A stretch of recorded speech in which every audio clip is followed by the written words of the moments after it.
Okay, so back to our regularly scheduled program. How do I know that spiritual leaders aren't full of shit? This is what I should have started with in the first episode, instead of asking you why I can't listen to you all the time. Right. But this is where I am normally. So I'm glad to have water in my mouth at that point. Just spray it everywhere. Okay. All right. All right.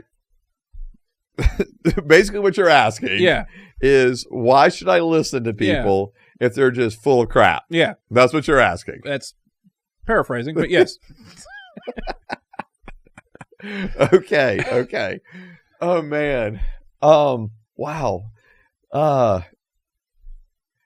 And I'm assuming you're deriving that question because there are people that are absolutely full of crap. Yes. That are spiritual leaders. Yes. Right. That people listen to. Right. Dude, speaking of which, I like was Joel Osteen. Right. Like, okay.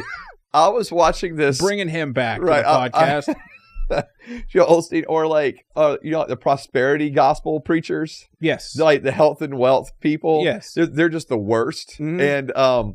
And I was listening to a guy actually this morning, and he was saying, he said, when you see me, you see the Father. When you see me, you see the Son. Mm-mm. When you see me, you see the Holy Ghost. When you see me, you see the incarnate one. And he was just going on. He was like, and you know why I don't have sickness? Because I'm like my Father. I'm never sick. And he's like, and then he goes on to say, and you know why I have a mansion? Because my Father has a mansion. And he was like, that's just looking like the Father. Mm-hmm. Basically implying, so all of you who don't have mansions, you're not looking like the Father. Right? Mm-hmm. Like, oh man, these guys, they're the worst. And so like people like that, they're absolutely just full of crap. Yeah, don't follow them. Please, God, don't. But then I think he gets back to all right, well then, who do I know who to follow? Did you know that encouraging violence is not protected under our free speech laws?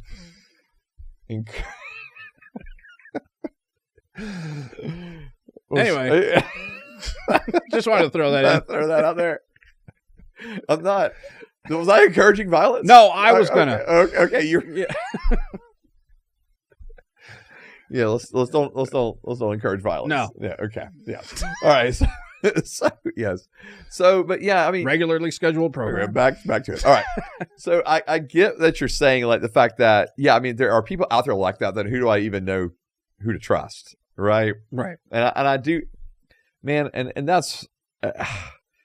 That be part of a local community of people and that you can get to know that are that you're just hoping for people that just have a solid biblical grounding, and that you feel like and this is hard. It is a trust. It's a trust. You're jumping out there in trust, if I'm being fully honest, right? Because we don't know what everybody's like. We don't know their own personal lives and what's going on. And so I do think that you are making you're looking at your own leap of faith, to be honest with you, to trust individuals to say, I'm going to follow them, Mm-hmm. I think one of the things that's interesting is like, even like the church I'm at now, I've been there for about 3.5 years. They didn't all trust. That's how long we've been doing this? Yeah. Isn't that crazy? Wow. And like they didn't all trust me at first, and I think that's actually completely fair. Like I didn't trust you at first. There you go. Like call it for what it is, right? Like I think that's completely fair. And then the thing that happens is that over time you develop a relationship with people, and then you go, okay, I think I can trust this person. But it was fine though, because you really hated me. I didn't hate you. That's a strong word. Really, really, really hate it. That's even stronger. How about I wasn't a fan? Right. That's fair. I'm not going to deny that. You didn't like me. I didn't. It's like I say, you didn't trust me. I didn't trust you. I think that's a fair statement. And so I think but then what changes? You get to know people, right? You build a relationship. And now this for 3.5 years. Right. Wow. Unbelievable. Okay. Wow. Way to go, God. Yeah. And so I think that's part of it though. Like you're getting to know people and then you start trusting them. And like even in our own church, like it's taken time for people to trust me. Mm-hmm.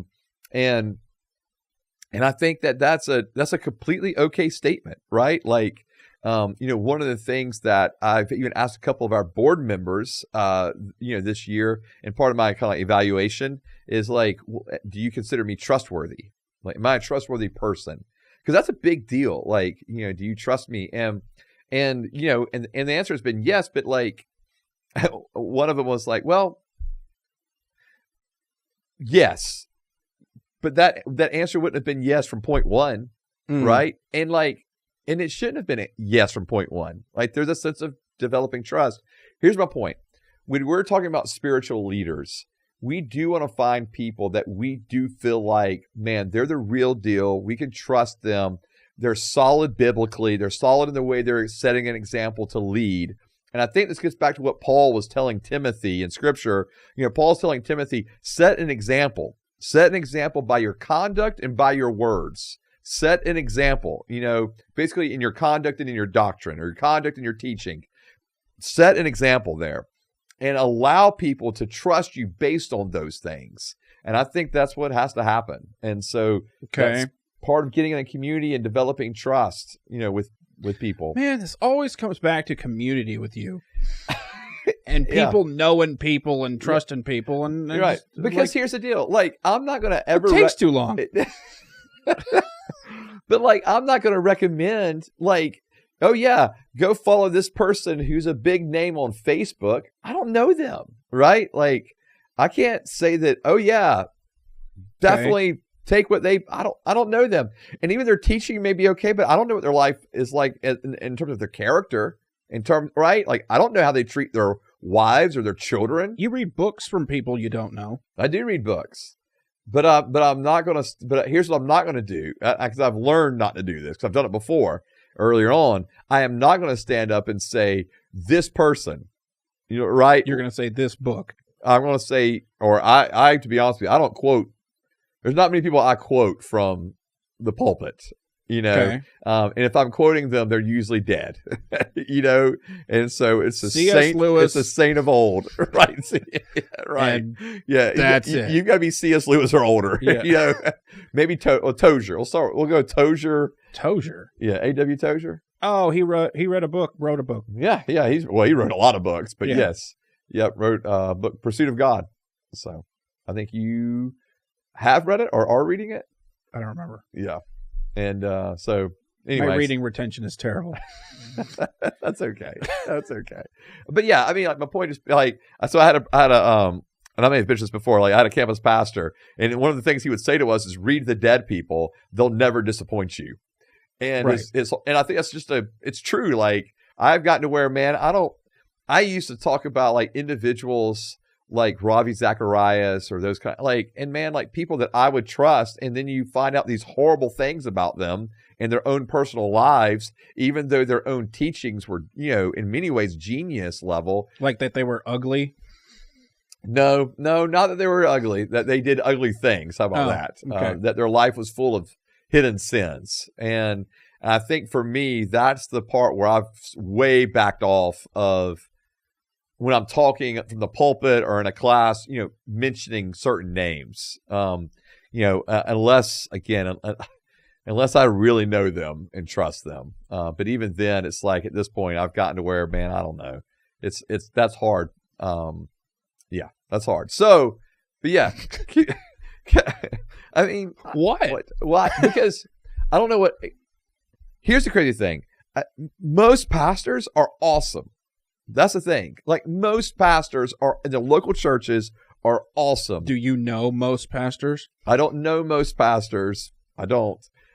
But what I'm saying is, there's a lot of pastors, local church pastors that I know that are pastoring, small, medium-sized churches just here in the community, and I know them, and I would vouch for them, and I would trust them. So most people are like that. But I just think holding that integrity and holding that character when you're on a large platform, and that's the thing. It's like, I don't know you, so I can't like recommend you to somebody, to say, I think that's the problem. If you want your spiritual leader to be a big name from a big church, and all you're doing is like, watching them online, and that's your spiritual leader, I'm like, that's problematic for me. Okay. Yeah. No, I'm not saying you can't glean for them. I'm not saying you can't glean from their teachings even, but man, that's not the spiritual leader. Like, the spiritual leader needs to be someone in your community, flesh and blood, that that you got a relationship with, that if something goes crazy in your household, you pick up the phone and you call them, and you've got access to them. Okay. And those are the kind of people I'm talking about.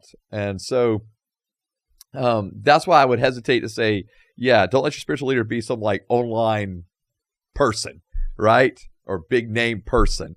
No, like, find someone that's just, it could be, they don't have to be a pastor, right? That's leading you, as a spiritual, that's discipling you and mentoring you, I mean, for my first year as a Christian, the guy who was mentoring me, discipling me was just a lawyer in town, and so God even uses lawyers, and my point is like, but those are the people and trust and have the relationships with, and so it takes too long. It takes too long? It takes too long to get to know people and trust them. Yeah, but you've got to know me. I don't know. It took a long time. It did. But I hope it was worth the time, the investment. Absolutely. I was hoping for that answer. Yeah. We were in trouble. So, and that's kind of, but it was worth it, right? And in other words, relationships are worth it when we invest into it. They're worth it. Okay. And so, yeah. I want like a list. Don't trust these. God said, don't trust these people. If they're health, you wealth, can trust these gospel, people. Prosperity, gospel preachers, don't trust them. Okay. Just don't. Yeah. Just You're right. Right. Just don't trust any of them. That would be my counsel. Well, I would say the same thing. Okay. So I've learned from you very well. Yes. But I wouldn't have trusted them before anyways. So yeah. They're a little shady, man. Ain't doing it. They're a little shady. Yeah.